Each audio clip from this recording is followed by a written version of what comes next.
Bonjour chers amis, bienvenue sur ma chaîne, je m'appelle Pâte Blanche et ceci est la leçon numéro 2 de mon cours Apprendre à peindre pour tous. Dans cette leçon, nous allons avoir une partie théorique qui sera la règle des tiers. On va voir comment cette règle s'applique avec des exemples de certains de mes croquis ainsi que des maîtres peintres, des tableaux très célèbres. Et en fin de leçon, nous allons faire un exercice pratique pour appliquer le concept que nous avons appris dans la leçon numéro 1. Si vous vous souvenez bien, c'était l'échelle des valeurs. Avec ce nouveau concept théorique, la règle des tiers dans la leçon 2. Donc on va combiner les deux et faire un exercice pratique. Ce ne sera pas un tableau fini, mais ce sera un croquis qu'on va faire ensemble. Alors, qu'est-ce que c'est la règle des tiers? En fait, la question que cette règle adresse, c'est comment orchestrer l'espace qu'on a sur une feuille quand on peint.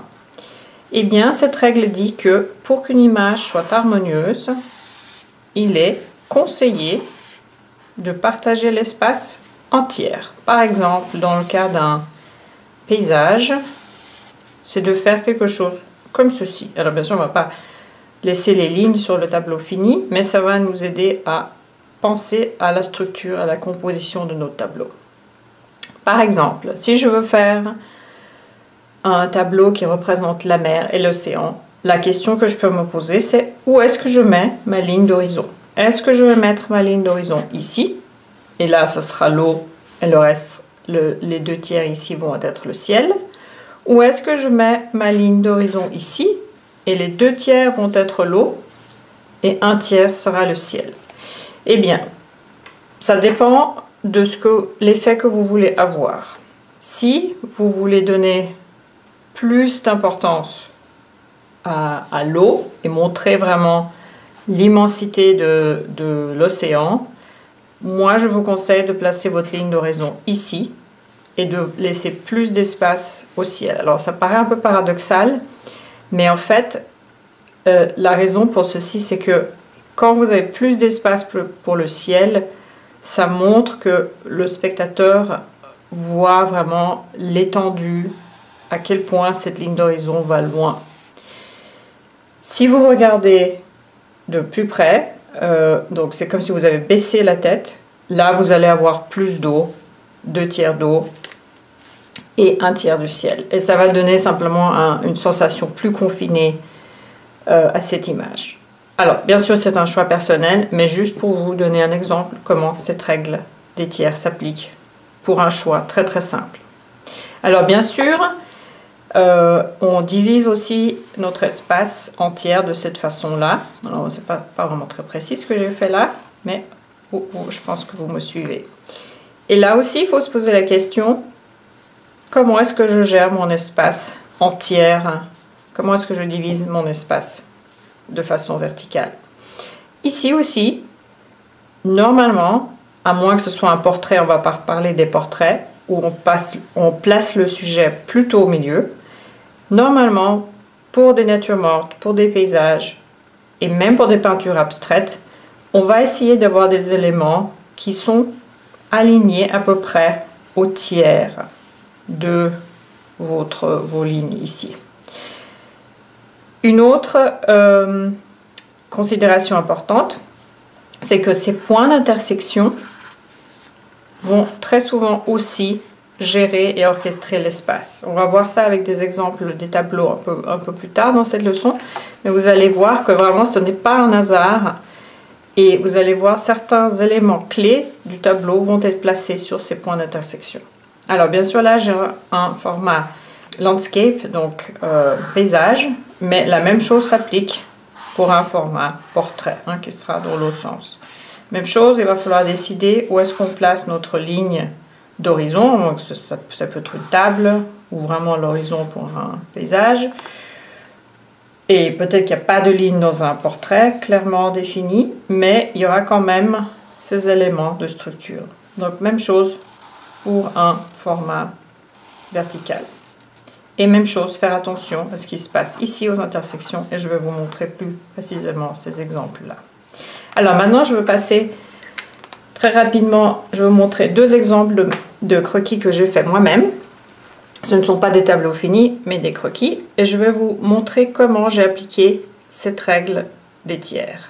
Alors ici, c'est un croquis d'un paysage que j'ai fait à partir d'une photo de référence. Et vous voyez que j'ai vraiment consciemment choisi de dédier 2/3 de ma hauteur, à peu près, hein, à la partie les champs. Et j'ai vraiment aimé la couleur quand le soleil touche l'herbe. Et c'est ça qui attire mon attention ici. Et j'ai laissé 1/3 où j'ai partagé en fait le ciel et les montagnes. Donc j'ai fait ce choix-là parce que vraiment je me suis dit, je veux me focaliser sur cette partie-là, les champs, et ensuite diriger le regard un peu plus loin, laisser un peu d'espace et montrer qu'il y a des choses qui se passent un peu plus loin. On va parler plus tard dans les leçons suivantes de comment se dirige le regard dans une peinture. Je ne vais pas vraiment rentrer dans les détails ici, mais je veux juste vous montrer que vraiment, là, on a vraiment 1/3 et 2/3. Et ce n'est pas un hasard, c'est un choix que j'ai fait.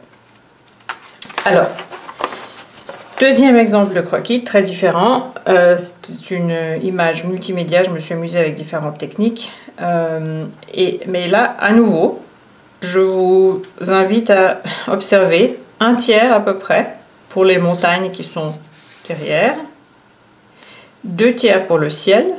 Alors, pourquoi j'ai fait ce choix? Parce que, en fait, mon sujet, c'est cet arbre qui était à contre-jour et qui paraît complètement noir. On ne voit pas de détails parce que c'est à contre-jour, le soleil se couche et c'est ici qu'on voit les couleurs du coucher de soleil. Et là, à nouveau, regardez, j'ai fait à peu près 1/3, une ligne verticale de 1/3 pour placer mon sujet ici.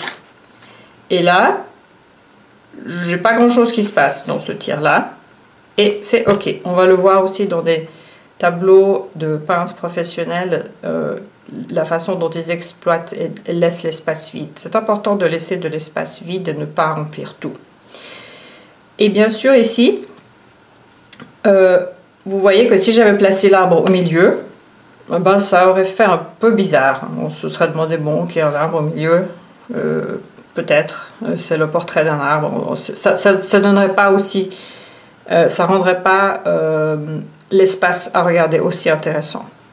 Et bien sûr, encore, petite astuce, c'est que là, vous voyez, il n'est pas droit, il se penche vers le milieu du tableau, donc il invite le regard au centre du tableau, où il y a aussi beaucoup de choses qui se passent, du point de vue couleur, etc. Alors, il ne faut pas s'inquiéter, beaucoup de choses se passent et beaucoup de principes sont appliqués, même dans un petit croquis comme ça. Mais à nouveau, j'attire juste votre attention sur la règle 1/3, 2/3, de façon horizontale, et la même chose ici de façon verticale. Et comme j'ai dit, laisser de l'espace vide, plus calme, c'est tout à fait OK.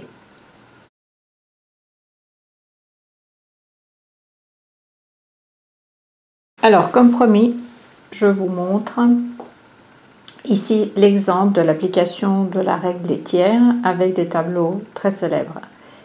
J'ai ouvert ici une image de Van Gogh et j'utilise Photoshop. Alors, vous pouvez utiliser un autre logiciel d'édition pour photos, pour images, pour voir que, en fait, vous allez avoir une règle des tiers qui s'applique automatiquement. Alors ici, j'ai ma petite icône pour ceci qui est sélectionné, mais dans tous les logiciels actuellement et les applications, même téléphone, vous allez avoir ce bouton qui va vous permettre de voir et de voir cette grille de tiers. Alors, regardons ici ce qui se passe. Qu'est-ce qu'a fait Monsieur Van Gogh? Eh bien, il a très consciemment utilisé cette règle des tiers, comme je vous ai dit, pour orchestrer son espace. La partie du bas, les champs de blé, et le ciel qui occupe 2/3 de ce tableau. Et bien sûr, je vous ai aussi dit, faites attention à ces points d'intersection. Et bien là, ça c'est vraiment consciemment je pense que ce sont des oliviers. Ils sont placés là pas par hasard, hein, bien sûr. Il y a bien sûr plein d'autres choses qui se passent dans cette image. Il y a aussi une ligne un peu diagonale et ça donne vraiment une très jolie dynamique à cette image-là. Mais comme vous voyez, le point d'intersection et les cyprès ici, vraiment, sont centrés, quasiment centrés dans le tiers droit de ce tableau.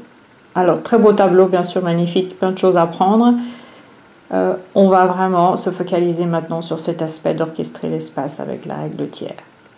Deuxième exemple avec Van Gogh, qui est différent cette fois-ci pour vous montrer que ça marche aussi dans l'autre sens, mais l'impression, le dynamisme et l'impact de l'image va être très différente. Alors ici, il a choisi de donner au ciel un tiers de l'espace et les 2 tiers, ce sont le champ. Hein. Et là aussi, ce qui est très très joli, c'est en avant-plan, nous avons ce tiers là qui est vraiment ces herbes hautes. Donc on a vraiment l'impression d'être très proche du tableau, d'être vraiment en face de ce champ et d'observer cette scène de très très près. Et là, le tiers qui est là nous donne vraiment cette dimension d'espace et d'étendue. On voit les montagnes un peu plus loin.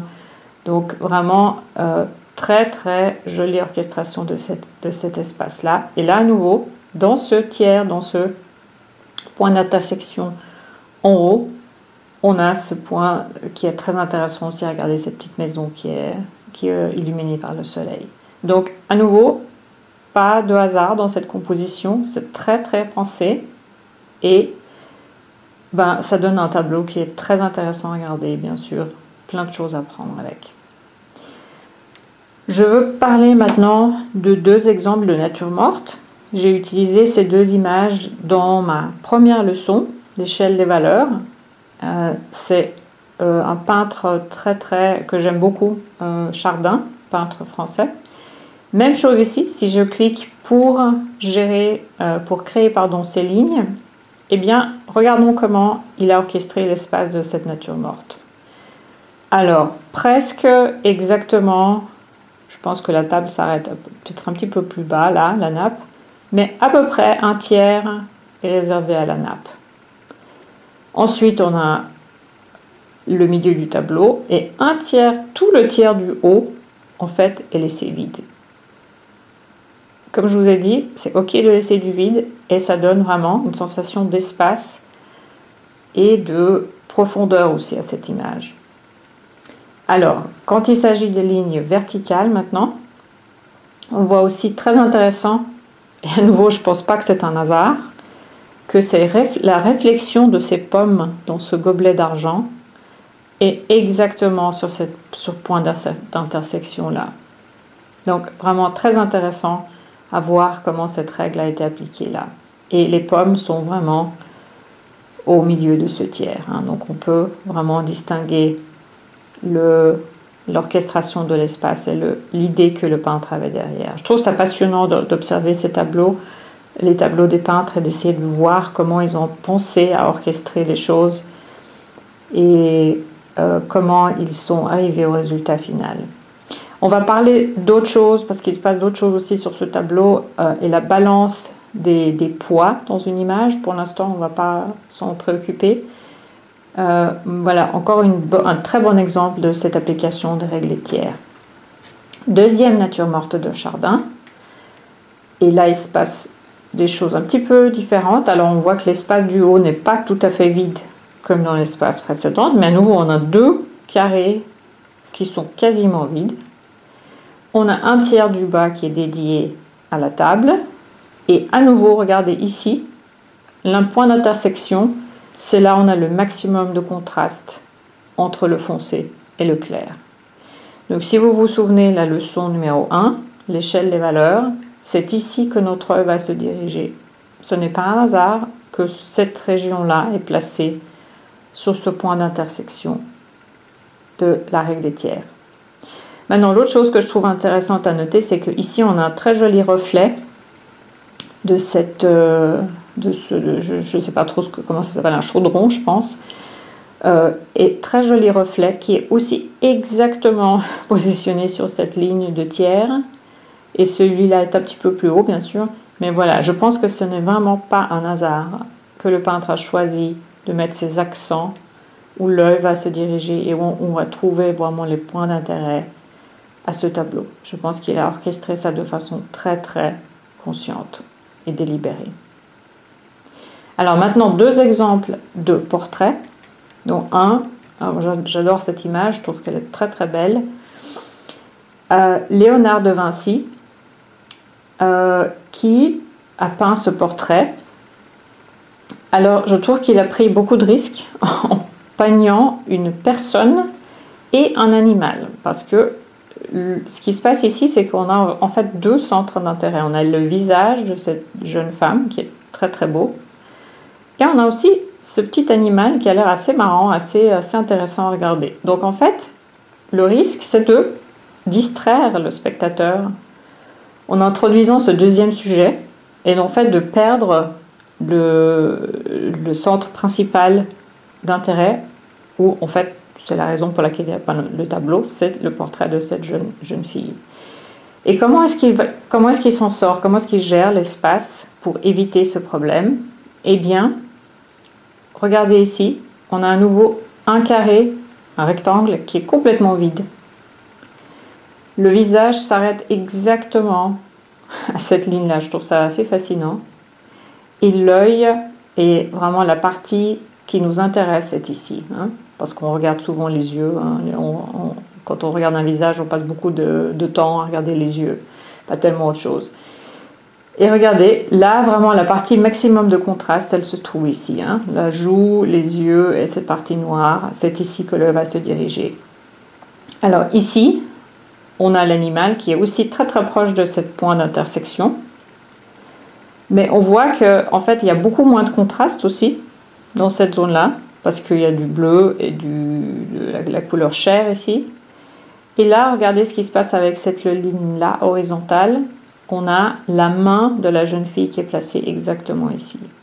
D'accord? Donc, c'est pour ça que cette composition est aussi très harmonieuse, parce qu'on a un tiers ici et un tiers ici.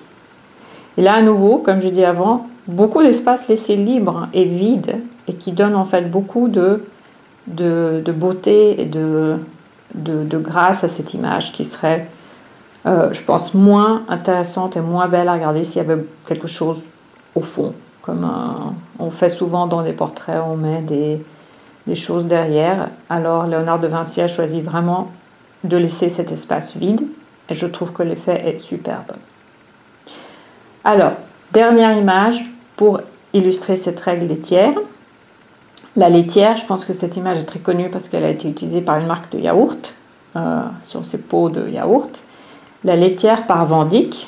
Et ici, à nouveau, regardez, avant que je clique sur ma grille pour faire apparaître ma grille, regardez tous les détails et essayez de voir qu'est-ce qui attire votre attention. Où est-ce que votre œil va se diriger? Et là, je vais mettre la grille. Et comme par magie, cette ligne-là, eh bien, c'est exactement là où la jeune femme regarde. Et on a aussi beaucoup de contraste entre le lait qui s'écoule du vase et le noir, hein, l'obscurité qu'on a dedans. Et à nouveau, c'est placé exactement sur ce tiers. Alors, assez fascinant, hein, la façon dont cette règle tiers fonctionne. Et là, à nouveau, presque vide ce carré du haut, presque vide ce tiers qui est à droite. Hein, on a un petit objet pour contrebalancer toute la composition, mais quasiment rien qui se passe, à part bien sûr une très belle ombre et une très belle lumière. Toute l'action se passe ici. Hein, et à nouveau, le visage est placé de façon très stratégique, très proche du centre, de ce centre d'intersection. Et bien sûr, la main, etc. En avant-plan, on a aussi une ligne qui est assez claire là avec la table. Je pense que la table s'arrête à peu près là. Et donc vraiment là aussi, utilisation de cette ligne horizontale de façon très très efficace pour créer l'espace. Voilà, c'est tout pour l'explication avec les tableaux des maîtres.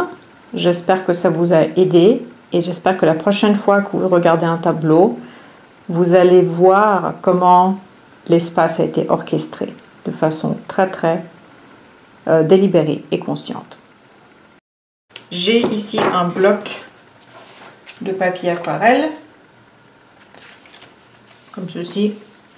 Je vous conseille d'utiliser, si vous faites comme moi, l'exercice avec l'acrylique, d'utiliser ce type de papier parce que ça va onduler pas mal et c'est bien d'avoir du papier aquarelle qui peut contenir beaucoup d'eau. En tout cas, moi, c'est la préférence que j'ai quand j'utilise l'acrylique. Alors, j'ai pris ici, c'est un format A4. J'ai divisé, j'ai laissé un petit peu d'espace parce que j'aime bien avoir une marge autour. J'ai diviser le reste de la feuille en 3. Là, je vais masquer parce que j'aime bien avoir des bords nets à la fin, mais c'est pas vraiment obligatoire, ça c'est vraiment une préférence personnelle. Et j'ai tracé, là vraiment il faut y aller avec la règle, diviser, faire un peu de maths, diviser par 3 pour avoir notre grille des tiers. Voilà, mon papier est prêt. On peut commencer avec notre petit croquis. Alors, l'exercice que je vous propose de faire, c'est de faire un paysage très simple en appliquant les deux parties théoriques qu'on a apprises, c'est-à-dire la règle des tiers et l'échelle des valeurs. Donc, on va d'abord se focaliser sur la structure de cette image. Et ce que j'aimerais faire, c'est vraiment de l'eau ici, donc ce sera un paysage avec un lac ou je pense un lac. Et là, pour le deuxième tiers, on va avoir une chaîne de montagnes et le troisième tiers en haut, simplement du ciel. Alors, ça c'est simple, une ligne horizontale pour l'eau. Maintenant, pour ma ligne de montagne, moi je préfère faire des montagnes qui font quelque chose comme ça, peut-être, hein, qui ont une forme un petit peu irrégulière. Voilà, peut-être quelque chose comme ça. Et vous voyez, là, je ne vais pas forcément exactement au tiers. C'est vraiment une référence pour vous. On n'est pas obligé d'aller exactement au tiers, hein.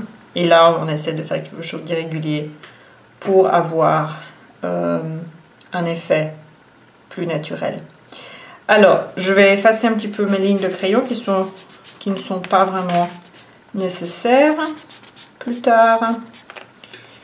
Et juste garder la ligne de l'eau. Parce que l'eau, vraiment, quand on dessine l'eau, quand on peint l'eau, alors là, il faut vraiment que ce soit horizontal, sinon ça ne fonctionne pas. Voilà, pour cet exercice, je vais utiliser mon petit couvercle en plastique qui a déjà été utilisé pas mal de fois. Et je ne vais utiliser que du noir et du blanc. Donc, travailler mon échelle de valeur. Et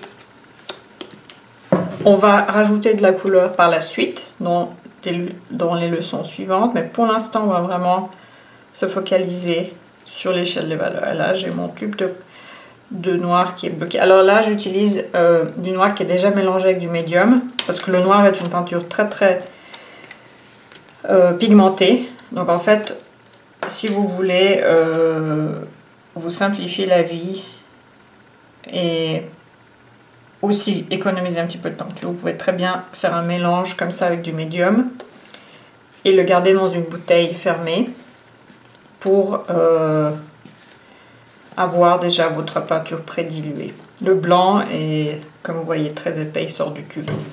Alors, pour cet exercice, je vais utiliser deux pinceaux. Un pinceau qui a vu des meilleurs jours, comme on dit. Mais j'aime beaucoup ce pinceau parce qu'il donne des marques très irrégulières. Et bon, il est déjà pas mal usé. Il y a des poils qui vont un peu dans tous les sens. Et il a un bord droit. Et ce pinceau-là est un pinceau... Donc ça, c'est des fibres naturelles. Et ça, c'est des fibres synthétiques.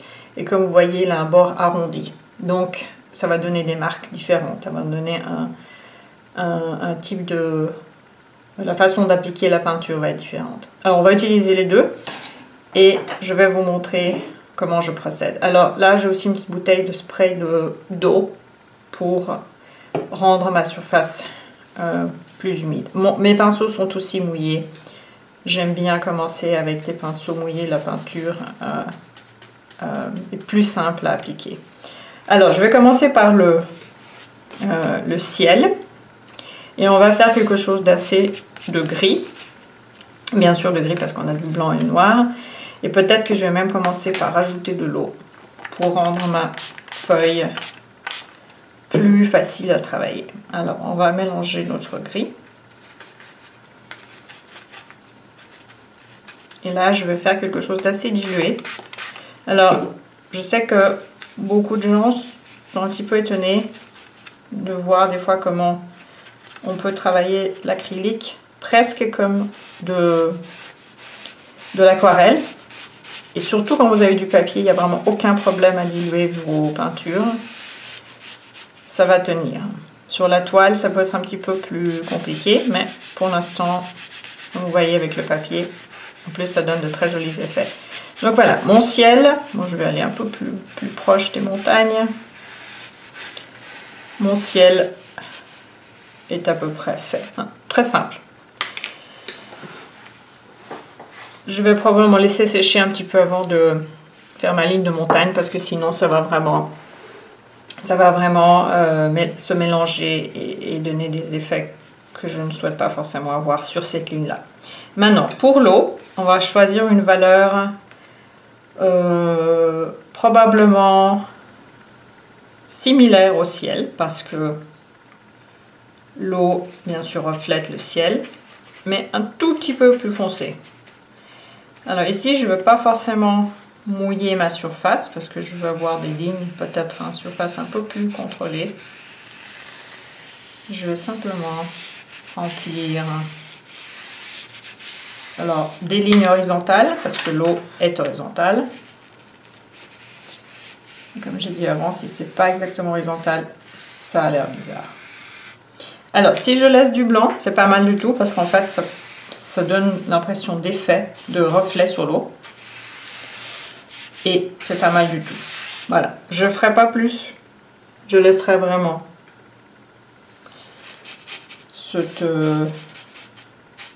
à cette étape-là, je laisserai vraiment ça comme ça.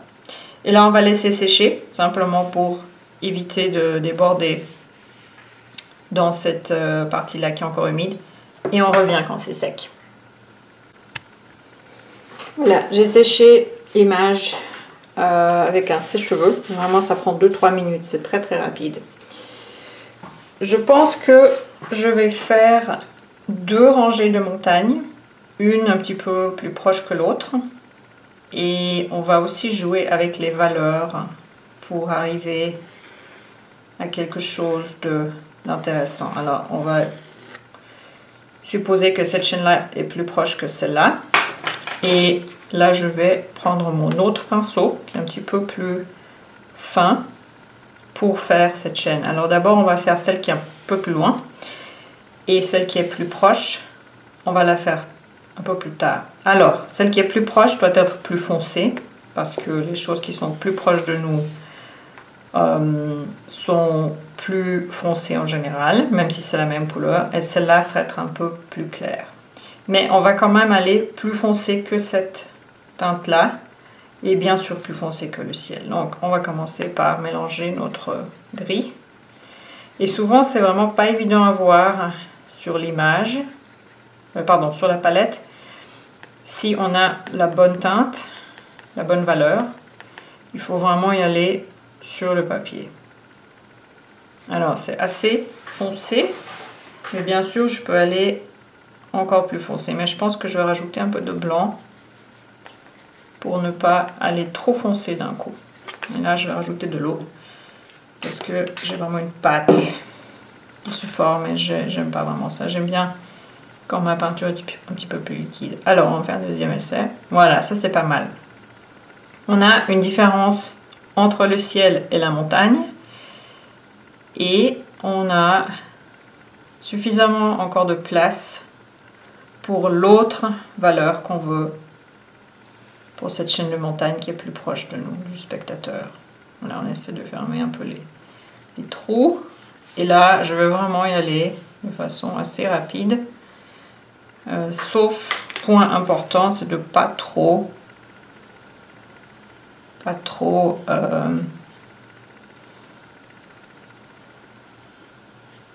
voilà, pas trop peindre sur l'eau parce que ça va donner un effet bizarre. Voilà, ma chaîne de montagne qui est plus loin. Et maintenant, ma chaîne de montagne qui est plus proche. On va rajouter du noir pour avoir une valeur plus foncée et tester. C'est pas mal. Peut-être un tout petit peu plus de noir. Je pense un peu plus d'eau. Si vous faites ça à l'huile, c'est le même principe.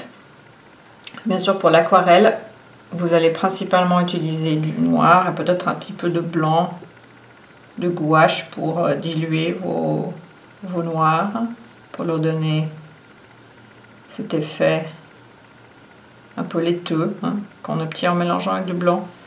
Et si vous faites ça avec un crayon, eh ben, vous devez jouer sur la densité de votre ligne, de votre hachurage. Voilà, c'est pas mal. Et là, vraiment, vous voyez, même en suivant la forme de cette montagne, je donne déjà une structure intéressante à cette image. Tout simplement suivre ce qu'on a tracé avant. Alors, on essaie de fermer tous les petits trous, parce que voir du papier blanc à travers, c'est toujours très très distrayant. Peut-être un peu plus d'irrégularité. On va y arriver ici. Fermer ces trous-là. Là aussi. Voilà. Alors, le fait que j'ai du blanc là, c'est pas mal parce que c'est de l'eau. Alors maintenant, ce qui est aussi important, c'est de laisser sécher parce qu'on va voir la couleur finale, surtout l'acrylique qui sèche plus foncé, avant de faire nos touches finales. De retour avec mon image séchée. Maintenant, c'est un bon moment de s'arrêter et d'évaluer ce qu'on a en face de nous. Alors, je suis assez contente avec le ciel. Cette partie-là fonctionne bien. L'eau ici fonctionne bien. Ici, on a un manque de contraste entre la montagne et l'eau. Donc, on ne voit pas vraiment où la montagne s'arrête et où l'eau commence.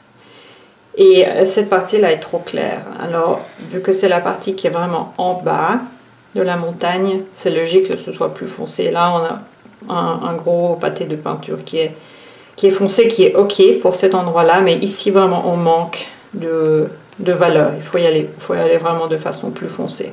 Le reste fonctionne plutôt bien. Et là, je ne vais pas vraiment finir cette image. On va continuer à travailler avec, rajouter des couleurs et plein d'autres choses qu'on va apprendre après. Pour l'instant, je veux vraiment me focaliser sur cette structure de base et les valeurs. Donc, je vais m'arrêter une fois que je trouve que cette image fonctionne en noir et blanc. Alors, du plus foncé. Alors, bien sûr, si vous avez peur de ne pas être tout à fait droit, on peut masquer ça avec notre ruban de masquage, mais je vais essayer d'y aller de façon assez droite. Et ce pinceau là, comme il a des bords qui sont assez réguliers, le risque de déborder n'est pas trop grand. Je ferai pas ça avec l'autre pinceau qui a des poils qui vont dans tous les sens, parce que ça c'est en général où on fait des marques là où on ne veut pas. Alors là, je pense que c'est pas mal. Peut-être un peu plus foncé ici. Mais j'aime bien cette structure. Je ne veux pas trop repasser plusieurs fois. Je vais y aller vraiment doucement. Voilà, je pense que là, on a un bon contraste entre l'eau et la montagne. On a suffisamment de différence de valeur ici aussi. Et le reste fonctionne bien. La seule chose qu'on pourrait éventuellement faire, c'est de rajouter des reflets. Alors là, on va vraiment se poser la question, où est-ce qu'on veut diriger l'œil? Et on sait, on a vu ça dans la leçon 1, que l'œil va se diriger là, on a le maximum de différence entre les valeurs. Donc par exemple, maintenant j'ai beaucoup de contraste ici. Forcément, on va regarder là. J'ai pas mal de contraste ici. Ce qui est bien parce que c'est joli, ça donne une jolie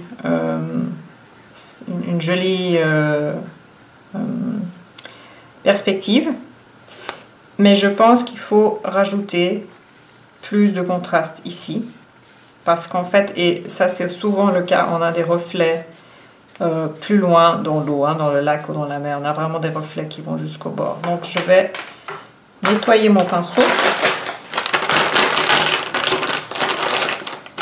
avec une lingette humide et rajouter du blanc. Alors ça ne doit pas forcément être du blanc blanc, parce que même un gris très clair va paraître très clair en comparaison avec nos teintes plus foncées. Mais on va essayer si ça fonctionne.